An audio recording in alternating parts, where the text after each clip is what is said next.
एक गांव में एक कुआं था। अब उस कुएं में एक कुतिया गिर गई। कुतिया गिर गई, वो उसमें सड़ने लगी, कुएं में से बदबू आने लगी। अब गांव के लोग इकट्ठे लोग होकर के पंडित जी के पास पहुंचे। पहले ऐसे ही जाया करते थे कि कोई उपाय पूछ के आओ। पंडित जी के पास में गए, हाथ जोड़ करके बोले, पंडित जी हमारा जो गांव है उसके कुएं में बड़े बदबू आ रही है, शरारत हो रही है, क्या किया जाए?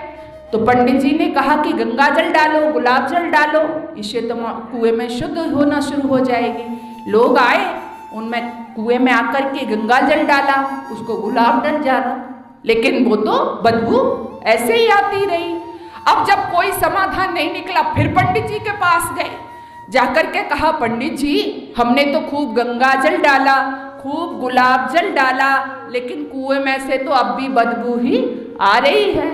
पंडित जी ने कहा कि ये बताइए, उसने गंगा जल और गुलाब जल तो डाला कुएं में, लेकिन जो बता रहे थे कुतिया जो सड़ गई है, गिर गई है, उसको निकाला कि नहीं निकाला?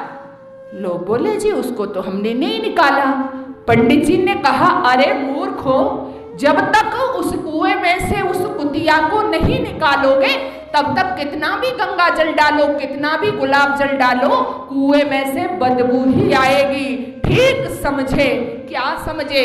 जब तक हमारे हृदय में, जब तक हमारे दिल में जातिवाद की कुतिया सड़ती रहेगी, तब तक कितने ही भाषण सुन लेना, कितने ही हवन और यज्ञ कर लेना, तब तक आप इस समाज को नया नहीं दे पाओगे, संगठित नहीं कर पाओगे।